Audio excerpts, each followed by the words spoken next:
잘 계셨습니까? 오늘은 연중제 15주일입니다. 요즘 들판을 바라보면 농작물들이 가뭄과 장마를 이겨내며 잘 자라고 있습니다. 이런 시기에 오늘 우리는 마태복음 13장에서 그 유명한 씨 뿌리는 사람의 비유 이야기를 들었습니다. 이스라엘의 영농법은 우리나라와 많이 달랐습니다. 지금은 많이 이제 발전돼서 그렇게 비슷해졌는데 예수님 시대 때만 해도 땅이 개간이 안 되어서 씨 뿌리는 사람이 그냥 들판에 그냥 씨를 뿌려야 돼요. 우리나라는 돌을 주워내고 잡초를 다 뽑고 골을 타고 잘 다듬고 난 다음에 씨를 뿌리잖아요. 그런데 이스라엘 사람들은 그냥 씨를 뿌렸던 것입니다. 그걸 생각하면서 오늘 복음을 들어야 될 이해가 잘 가요. 씨 뿌리는 사람이 자루에 씨를 넣고 들판에 가서 씨를 뿌립니다. 어떤 것은 길바닥에 떨어져서 새들의 먹이가 되고 돌밭에 떨어진 씨들은 싹은 나지만 햇빛에 말라 죽고, 가시덤불 속에 떨어진 씨들은 잎이 나고 좀 자라지만 열매를 맺지 못하였습니다. 그런 가운데 어떤 것들은 좋은 땅에 떨어져 100배, 60배, 30배 수확을 냈다는 것입니다. 이 비유 말씀에서 그 비유고요, 비유.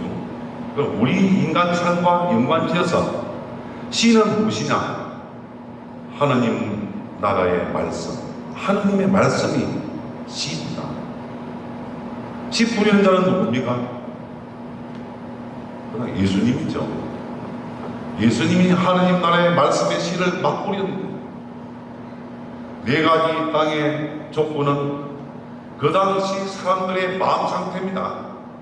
마음 상태가 어떤 사람은 길바닥, 어떤 사람은 돌밭, 어떤 사람은 가시덤불, 어떤 사람은 좋은 땅 같은 마음이 있었다.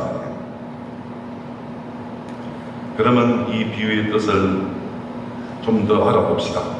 첫째로, 길바닥에 떨어진 씨가 싹을 내지 못하고 곧바로 새들의 먹이가 됩니다. 그렇듯 우리 마음도 길바닥 같은 마음은 사탄의 지배를 받고 있고, 그래서 무뎌져 있고 딱딱해져 하느님 말씀의 씨를 받아들이지 못한다는 것을 이야기해 주죠. 우리가 길바닥 같은 마음을 가지고 있다면 그러한 사람들은 세속화의 경향으로 기울어져 말씀을 들어도 깨달음이 없어 감동도 아무것도 없고, 그러기에 가끔 그런 말 하죠. 교회 가봐야 하고 소용도 없고 교회가 밥 먹여주느냐? 신앙생활을 제대로 하지 않으려고 합니다. 왜? 아무런 깨달음이나 감동이 없기 때문에. 이런 자들을 길바닥 신자라고 이름을 지어봅시다. 두 번째는 돌밭에서는 싹이 나기는 하나 제대로 성장을 못합니다. 그런 마음을 가진 자들은 쉽게 더워지고 쉽게 식어버리는 냄비처럼 믿음이 변화무쌍합니다. 시련과 고통을 겪게 되면 하나님과 교회를 쉽게 원망하고 또 냉담도 잘합니다. 이런 자들을 돌밭 신자라고 해봅시다. 셋째로, 가시덤불 속에서도 식물이 제대로 자라지 못하듯이 그런 마음의 소유자는 세상의 욕심으로 가득 차 하느님 일은 생각하지 않고 세속 일만 일삼는 자들입니다. 신앙생활은 겨우 주인님이 사회만 의존하고 있고 다른 활동과 봉사는 거의 안 합니다. 때로는 미심적인 세속적인 일에 집착하기도 하며 이런 자들을 가시덤불 신자라고 해도 될 겁니다. 네 번째는 좋은 땅은 풍성한 수확을 내어주라. 그런 마음의 소유자는 하나님 말씀을 잘 수용하며 그 열매를 맺는 자들입니다. 여건이 좋든 안 좋든 변함없이 신앙의 길을 가고 복음화의 삶을 사는 자들입니다. 겸손하게 봉사도 하고 사랑을 실천하는 자들입니다. 하느님의 말씀을 듣고 깨달아 실천하며 그래서 100배, 60배, 30배 열매를 맺는 자들입니다. 이런 자들은 좋은 땅 신자라고 할 수 있죠. 신자들은 예수님은 씨 뿌리는 자로서 그 당시 농부들처럼 이스라엘 사람들에게 하느님 말씀의 씨앗을 뿌리셨습니다. 복음 전파 초기에는 상당한 인기를 얻고 성공했다고 해도 과언이 아니죠. 얼마나 많은 사람들이 예수님을 따랐습니까? 예수님 말씀에 감동을 받았습니다. 그러나 시간이 흐름에 따라 반대자들의 표적이 되어 실패를 거듭하셨습니다. 그럼에도 불구하고 어떤 것들은 박두에 들어져 결실을 못 보더라도 또 다른 것들은 옥두에 들어져 풍성한 열매를 맺기를 기대하면서 예수님은 계속 말씀의 씨앗을 뿌리셨던 것입니다. 십자가에 달려 죽을 때까지. 바로 이것이 십자가의 순환과 죽음까지도 받아들이며 복음 전파의 사명을 완수하신 예수님의 씨 뿌리는 사람 비유의 뜻입니다. 우리는 말을 하죠. 말에는 힘이 있습니다. 능력이 있습니다. 사회자가 일어서서 시작선과 몇 번 합시다 하면 여러분 다 일어나죠. 그렇게 힘이 있는 거예요. 앉으십시오 그러면 하고, 그리고 나쁜 말을 하면 마음이 아프고 좋은 말을 하면 기분이 좋고, 그만큼 인간의 말은 위력이 있고 힘이 있다는 것입니다. 그러기에 말은 서로의 미래를 결정짓기도 합니다. 상호간의 계약을 맺고 협상을 할 때도 그러하며 상급자와 하급자 간의 지침이나 건의도 그러합니다. 사람의 말이 이러한데 하물며 하느님의 말씀은 우리 안에서 아무런 열매를 맺지 못하겠습니까? 하느님의 말씀을 받아들인다면 우리 안에 엄청난 영향을 주고 그 말씀으로 인해서 우리가 많이 바뀐다는 것입니다. 그러면 우리는 어떤 마음의 소유자입니까? 길바닥, 돌밭, 가시덤불, 좋은 땅 같은 마음을 가진 자 중에서 어떤 자입니까?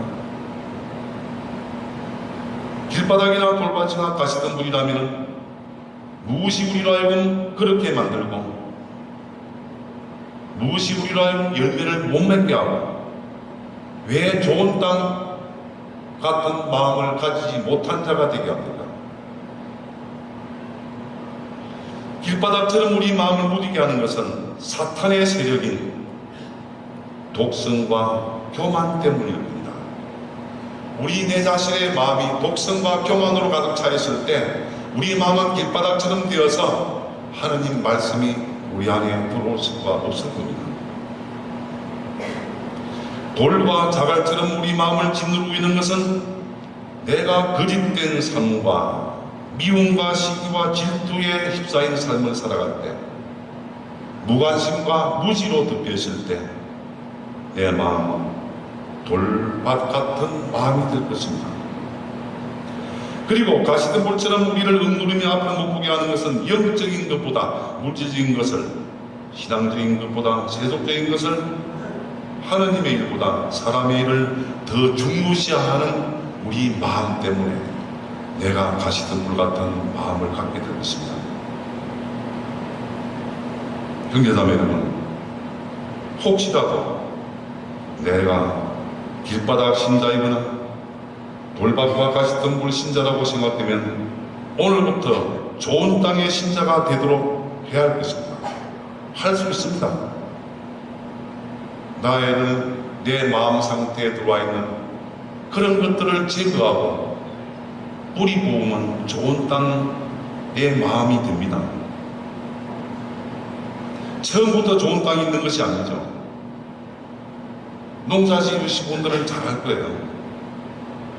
농부들은 객투를 합니다. 일정한 기간 동안 농사 지고 흙을 바꿉니다. 또는 좋은 흙을 갖다 붓습니다. 거름을 주기도 하고 물을 주어서 좋은 땅이 되도록 가꿉니다. 우리 마음도 객토하면 돼요. 우리 마음의 잡초를 뽑아내고 우리 마음의 기도로 거름을 주고 우리 마음의 밭을 좋은 땅으로 가꾸어 나가면 우리도 좋은 땅 마음을 가진 자가 될 수 있습니다. 우리를 짓누리는 돌과 자갈 같은 요소를 집어던지고 우리를 긁어내고 있는 가시덤불들을 불태워버리면 됩니다. 구체적으로 독성과 교만을 겸손으로 바꾸면 됩니다. 돌과 자갈 같은 것들을 뽑아내고 가시덤불을 쳐내면 됩니다. 그들을 때로는 불태우면 됩니다. 이렇게 정성을 들이면서 다시 새롭게 시작한다면 누구나 100배, 60배, 30배 열매를 맺는 좋은 땅 신자가 될 수 있습니다. 우리 모두 그렇게 하여 열매를 많이 맞을 뿐만 아니라 다른 사람들에게도 하느님의 말씀을 뿌리는 착한 농부가 되도록 합시다. 아멘.